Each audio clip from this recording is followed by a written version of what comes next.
Chapter 33. Getting to the Center. One of the most widely used principles in martial arts is moving in and controlling the center of your adversary. That can fall into just about any style or application. Aikido, judo, jiu-jitsu, wrestling, kendo, arnis, even karate. There's talk about getting to the proper center line and controlling it. So, it's a big deal.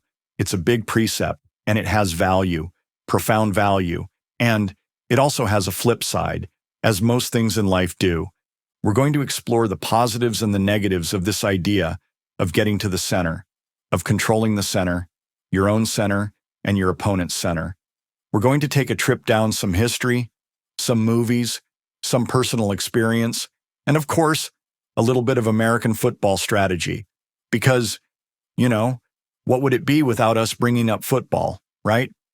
The idea of getting to the center is an important aspect of war. It's referred to as the center of gravity of battle. It calls for the identification and destruction of an enemy's true center of gravity. There have been tons of writings on this stuff. Is the center of gravity economic? Is the center of gravity social? Is it the military and within the military? What's the center of that gravity of battle? You can see that it's multinodal. It's huge. It crosses all sorts of aspects of consideration. As an example, if you're going to be in a Cold War with an enemy, that means you're not going to be firing missiles, bullets, or bombs at them. If it's not kinetic, how do you destroy that country? Well, maybe it's economic. Maybe it's a case where they don't have the economic prowess to do what they need to do to keep pace, to be spread all over the world, to be trying to control with power and force their interests, whether they are economic or social, or whatever they might be.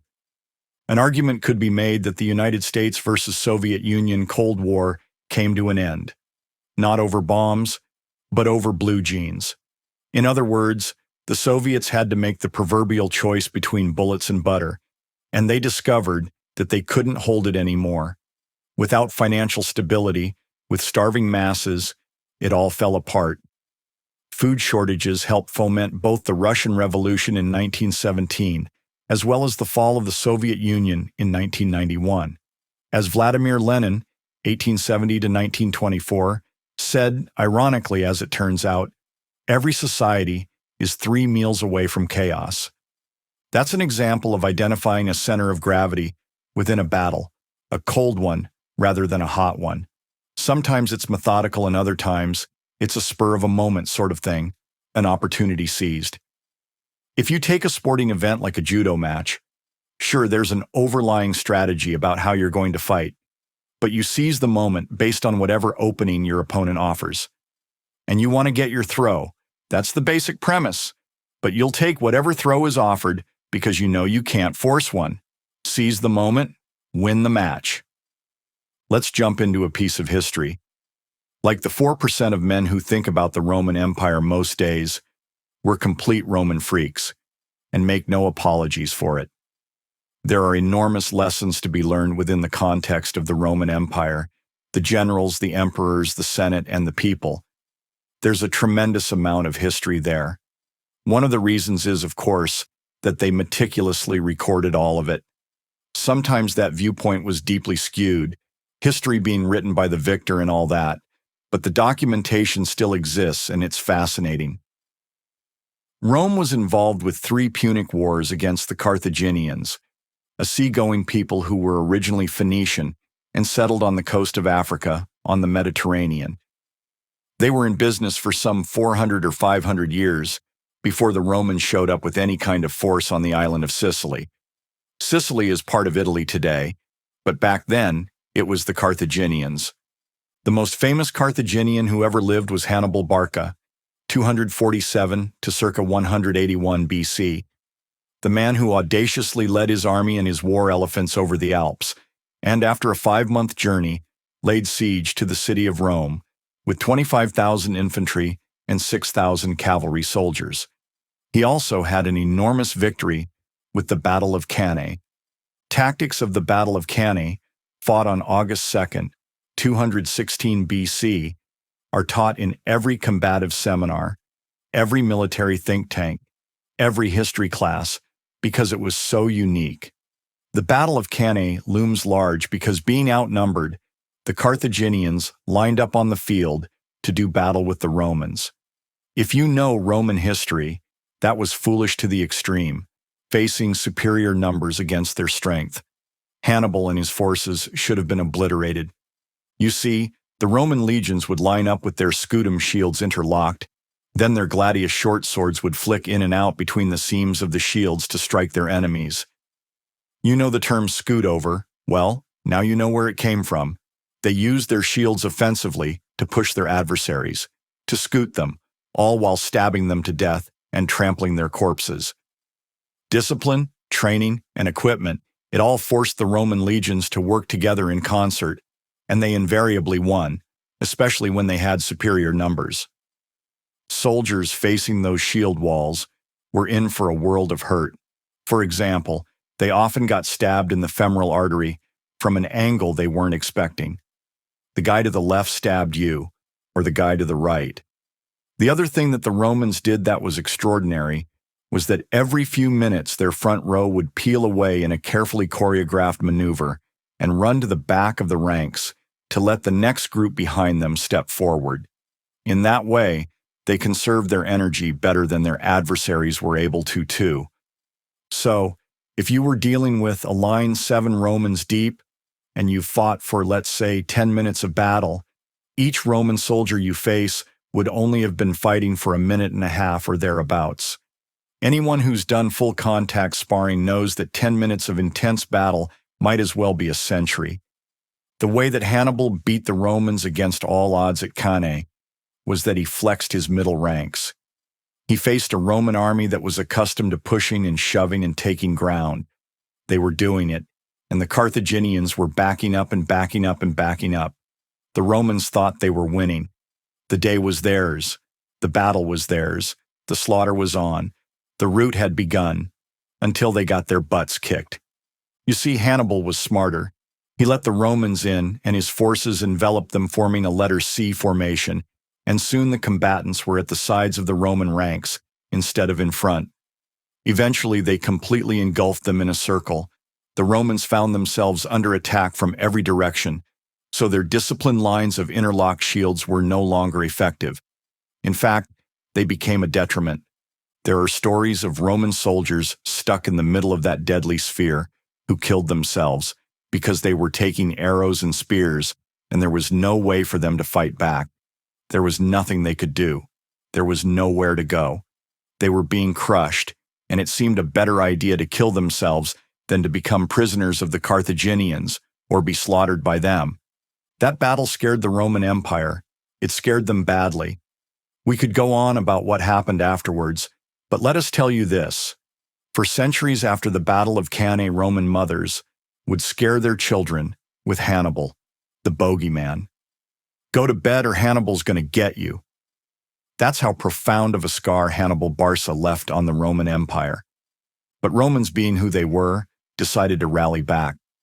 Jump ahead to October 19th, 202 BC, and the Battle of Zama, which was fought on land that would be considered Tunisia today. Publius Cornelius Scipio Africanus, 236 to 183 BC, marched out to meet Hannibal. The battle took place where they lined up the two armies, as they are apt to do. There was the pre-functionary meeting. You should surrender. We have you outnumbered. I'm not going to surrender. I will show you no quarter. These kinds of things. Okay, great. Back to your corners. Let's go. And the battle was on. Hannibal had learned that if he wanted to destroy the Romans, he needed to get to their center. Scipio knew that if the Romans could hold their ranks, they were virtually undefeatable. Hannibal once again tried to get to the center, smashing the front line with his specially trained combat elephants. Think tank warfare, Dark Ages style. Well, that's exactly what Hannibal did, but Scipio had prepared for it. There are a few details that lead up to this, but for the sake of brevity, we'll skip ahead into the battle. Imagine a set of dominoes. You know the tiles, and you just line them up so that they're touching. There's your Roman shield wall. What Scipio did was, after first contact, He had them separate. He created valleys, channels between his walls of shields and swords, and allowed the elephants to run through them, basically to the back of the battle. What's an elephant going to do when it's charging? It's going to go straight, isn't it? Give it an alley, it'll go down that alley. Elephants aren't known for their lateral movement. Scipio made a brilliant move, taking into account not only the mental disposition of the animals, but their physical abilities, and turned them on their head. He broke his army up into smaller units who were able to keep the formations that made them formidable, and in doing so, he finally defeated the Romans' bogeyman. Getting to the center, yeah, Hannibal sure gave it a try. Didn't work, went sideways on him. Well, not sideways. It went all the way to the back of the ranks. Upside down, we guess? And he was not prepared for the results. An utterly brilliant move of Scipio still keeping his center. He kept the center of his gravity, even though he let the elephants, invited them really, to break his formation. Now, if you look ahead a little bit, now we know this is going to seem like a leap. But we want you to think back to the movie, The Terminator, the original that started the franchise with Arnold Schwarzenegger. There's the scene at the beginning where he is transported through time and appears naked outside a bar. He makes a series of machine-like assessments, discerning the need for resources. And he comes upon a biker who is the appropriate size and says, "I need your boots, your clothes, and your motorcycle." Well, he might as well have asked for the guy's firstborn son. That wasn't going to happen. We have this beast of a human being, an outlaw biker, facing a Cyberdyne Systems Model 101, also known as a T-800, a Terminator, a remorseless AI killing machine. The biker, of course, has no clue about what's going on. He just sees a naked bodybuilder, and he's not going to be intimidated. So he takes his cigar, says a couple words about how he's not going to do that, and blows smoke in the Terminator's face. That gets no reaction, so he puts the cigar out by pressing it against Schwarzenegger's chest. When there's no movement, no reaction whatsoever, we can see the surprise on the biker's face. It's a well-written scene. The biker went to stealing the gravity, assuming he was facing some crazy naked guy. It made sense to use intimidation, his go-to tactic, starting with the smoke and escalating to pain. In that scene, the biker knew what his strengths were, and he used them to attack the center of gravity. It didn't work, of course, and Schwarzenegger tore the place up and drove away with the guy's clothes and bike. That's not so dissimilar from when Scipio allowed an attack to come in and be nullified to win the day.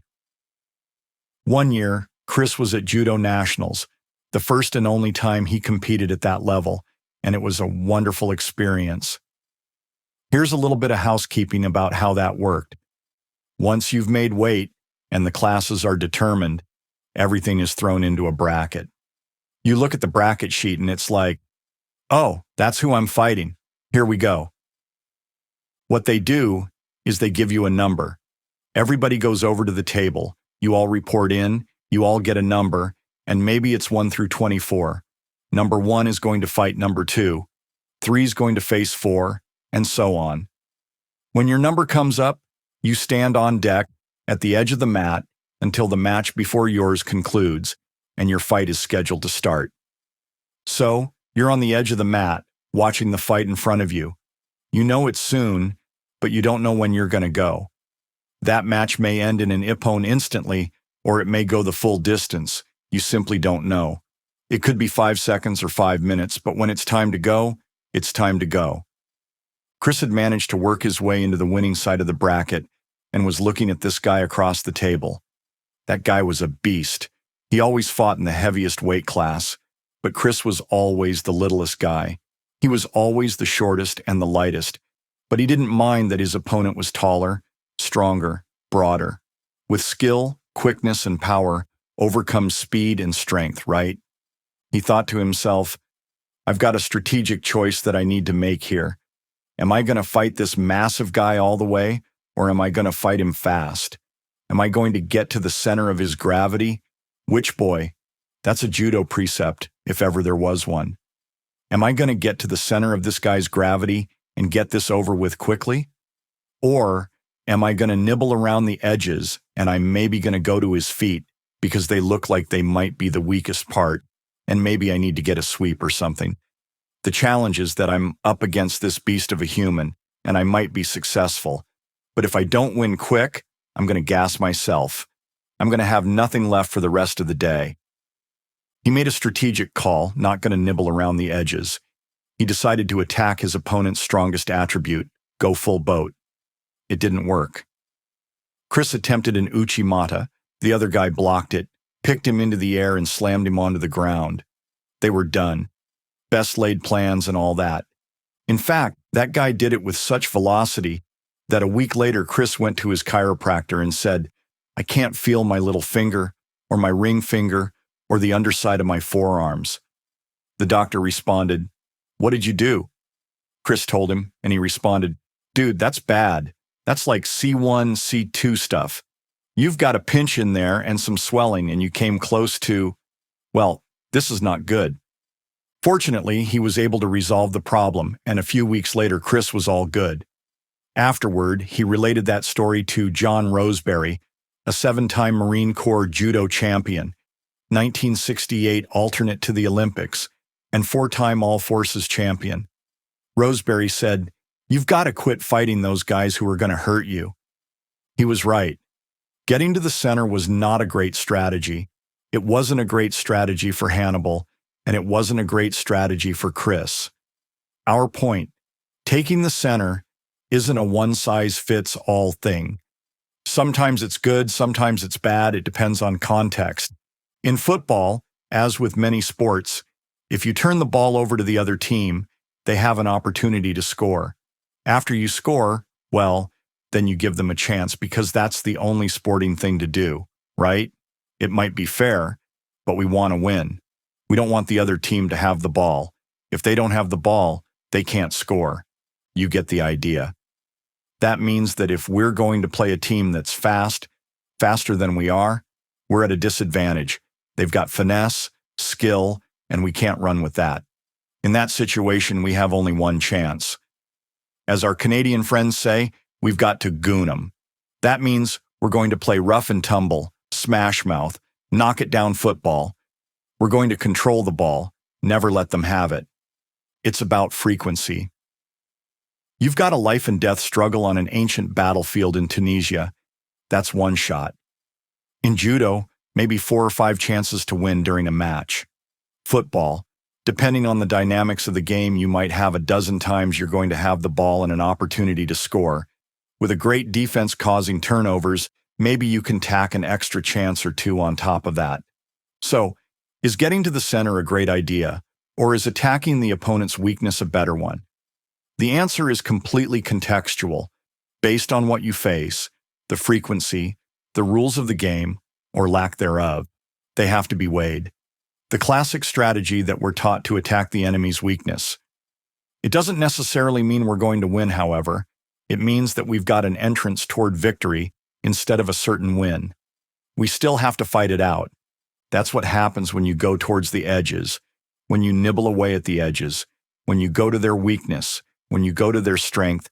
Well, you can win or you can lose. Sometimes you go directly to the strength of your opponent, because if you can rattle them, they defeat themselves. That's a bold move, but yet one that often works in sports where teams can change, adapt, make a difference in their approach. It works because sporting competitions have flexibility of things like timeouts and pauses in the action, halftimes in different periods. That's different context than a self-defense encounter or battlefield with no periods, few rules, and no referee.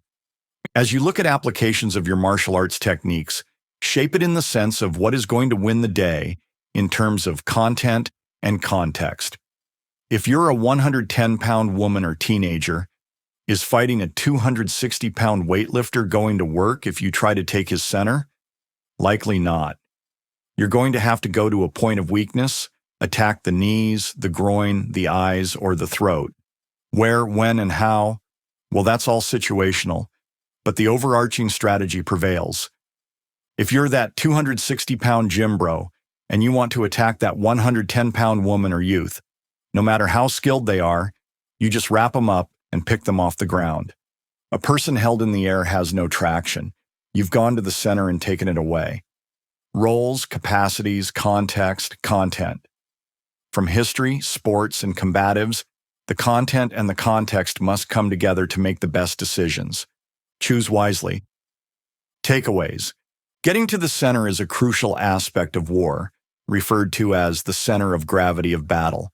There's no one-size-fits-all solution to all your battles. Whether getting to the center or attacking an opponent's weakness is the better strategy depends on the situation. Quotes, however beautiful the strategy, you should occasionally look at the results. Sir Winston Churchill. A goal without a plan is just a wish. Antoine de Saint-Exupéry.